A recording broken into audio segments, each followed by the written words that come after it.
ئەم جارەیان بە سێ مژدەی زۆر گەورەوە دێمە خزمەتتان.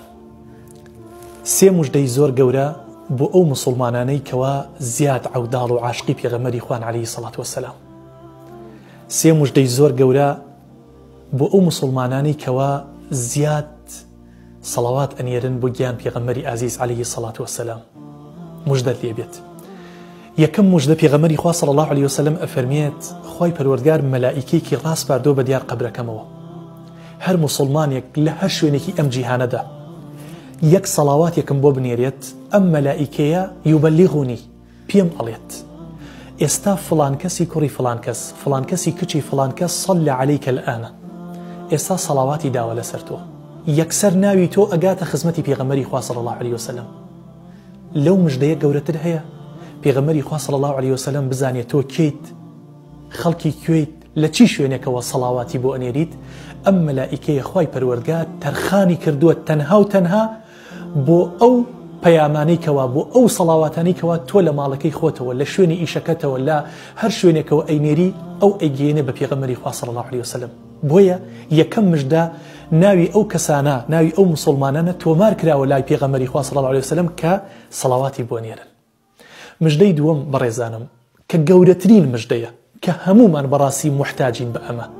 پێغەمبەری ئازیز عەلەیهی سەڵات وەسەلام ئەفەرمێت هەر کەسێک یەک جارێ سەڵاواتم لێبات، یەک جارێ بڵێ اللهم صل على محمد، اللهم صل على سيدنا محمد، لە دڵێەوە ئەم خۆشەویستیە دەربڕێت، لە دڵێەوە ئەم پەیامە بنێرێت، ئەم سەڵاواتە بنێرێت، فەرمووی لە مقابلدا خوای پەروەردگار صلى الله عليه عشرا، خوای گەورە دەجار سەڵاوات لەسەر ئەم بەندەی خۆی ئەدات.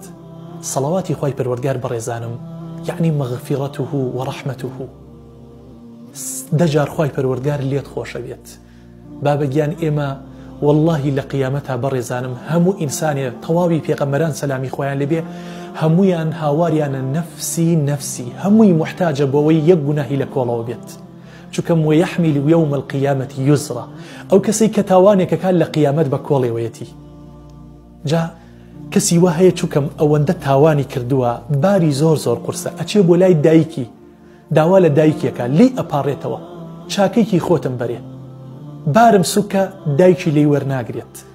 دەی لە مقابل یەک سەڵاواتێکە خوای پەروەردگار لە دە گوناهت خۆشە بێت، خوای پەروەردگار لێت خۆشە بێت و دەجار ڕەحم و بەزەیی و میهرەبانی خۆی بەسەر تادا ئەبارێنێت. بەڕێزانم کە تۆ سەر ژان ئەکا کە من سرم ژان ئەکات، ئێمە پەنا ئەبین بۆچی؟ بۆ حەپێک. دەی بەڕێزانم مەرحەمەتی خوای پەروەردگار، ڕەحمی خوای پەروەردگار فراوانە، شمولی هەموو شتێک ئەکات و ڕەحمەتی وەسیعەت كل شەی. دەی بەڕێزانم ئێمە محتاجین بە ڕەحمی خوا، محتاجین بە بەزەیی خوای پەروەردگار. بۆیە بە سەڵاواتێکت بۆ پێغەمبەری خوا صلی الله علیه وسلم خوای گەورە دەجالێت خۆشە بێت و دەجار ڕەحم و بەزەیی و میهرەبانی خۆی بەسەر تۆ یابارێنێت. مژدەی سێیەم، ئێمە لەم دنیا پێغەمبەری خوامان نەبینی عەلەیهی سەڵات وەسەلام، سەحابەی ئەو نەبووین، بەڵام پێغەمبەری خوا صلی الله علیه وسلم فەرمووی نزیکترین کەستان لە بەهەشتا لەگەڵ منە ئەوەی زۆر زۆر لە منەوە نزیک بێت، ئەو کەسەیەکەوە زیاد منی خۆشەوێ و سەڵاواتم لە دیارەدات. بۆیە ئەگەر پێغەمبەری خوات خۆشەوێ صلی الله علیه وسلم زیاد لە پێویست سەڵاواتی بۆ بنێرە، محەبەتی بۆ دەربڕە. زۆر جار بەدەم ئیشەوە، بەدەم کارەکەتەوە، بەدەم ماشێن لێخوڕینتەوە صلواتي بوبنيرة. اللهم صل على محمد وعلى آل محمد، اللهم صل على سيدنا محمد وعلى آل سيدنا محمد. صلواتي بوبنيرة يقين تبي أمج دا قورانا شمولت أكات بتايبت لشوروجي جمعية سنتك الزور قورية تو صلوات بنيري بو جيان بيغمري عزيز عليه الصلاة والسلام. داوم لخوايا خواي برورقار لقل بيغمري خوايا صلى الله عليه وسلم حشر مانكات. يا ربي خوايا چون لم دنيا بديداري أو شاد نبوين لقيامتها أو قرب ومان بوب كيتوا بديداري بيغمري خوا صلى الله عليه وسلم شاد بين ببين بهيك لصحابة كاني، ببين بهيك لهاوسيا كاني، ببين بهيك لو كساني كوا لنزيكوا بديداري بيغمري خوا صلى الله عليه وسلم آشنا أبن.